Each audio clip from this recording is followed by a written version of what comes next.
शेवटचा दिवस आहे.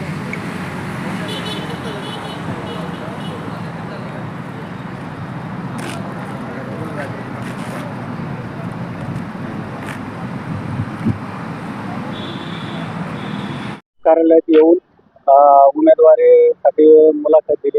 काय सांगाल तुम्ही भाजपमध्ये केव्हापासून कार्यरत आहे, कोणते पद भूषवलेले आहेत? मी 2009 पासून सक्रिय कार्यकर्ता आहे भारतीय जनता पार्टीचा.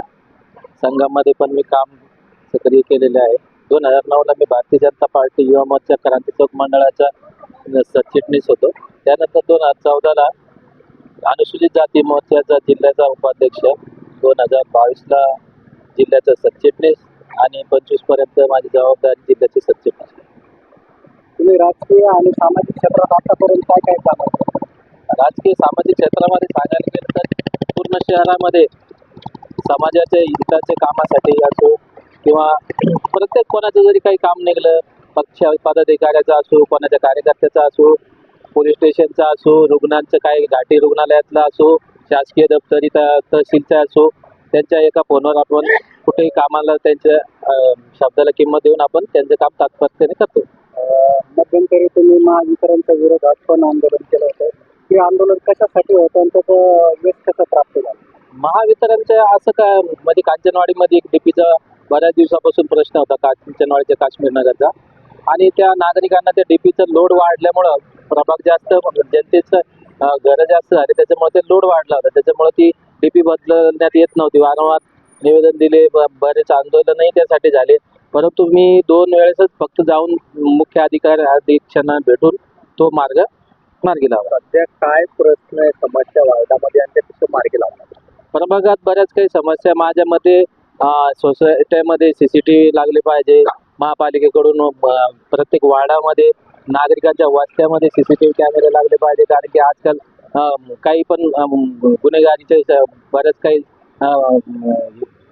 घटना होतात, त्या निरसन होऊ शकतं त्याच्यापासून CCTVच्या माध्यमातून.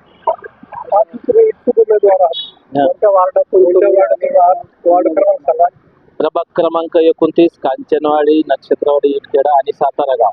अच्छा, तुम्ही विकासाचं विजन काय आहे तुमचं? विकासाचं विजन म्हणजे मुलांसाठी नवीन उपक्रम काहीतरी, त्यांच्या शिक्षणासोबत त्यांना काहीतरी करता येईल. म्हणजे आतापासूनच त्यांना काही पुढं दुसरा उद्यम म्हणजे कम्प्युटरचे काही क्लासेस असतील किंवा क्रीडामध्ये काही करता येईल का, त्यांना काही चांगले आंतरराष्ट्रीय लेवलचे काही कार्यक्रमात त्यांना नेता येईल, किंवा तायकांदो असो, कबड्डी असो, या सगळ्या काही खेळाच्या प्रकारामधले काही जे मुलं हुशार आहेत त्यांना आपल्याला पाठिंबा देता येईल.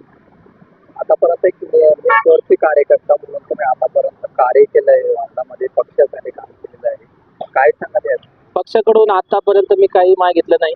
पक्षाच्या प्रत्येक आंदोलनामध्ये सक्रिय सहभाग घेतला.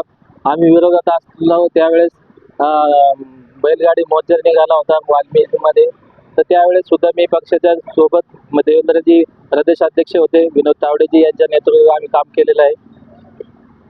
या निमित्तानं तुम्ही वार्डातील रहिवाशांना आणि मतदारांना काय आव्हान? वार्डातील रहिवाशांना मतदारांना एकच आव्हान आहे का, भारतीय जनता पार्टी जे देशामध्ये काम करत आहे त्यांना आणि जी काही प्रगती देशाची होत आहे त्याला अनुसरून भारतीय जनता पार्टीच्या स्थानिक कार्यकर्ता मी प्रसाद गोपीनाथ कोरके म्हणून मला त्यांनी प्रभाग क्रमांक 29 मध्ये त्यांनी मला भरघोस मताने विजय प्राप्त करून द्यावा ही विनंती. धन्यवाद.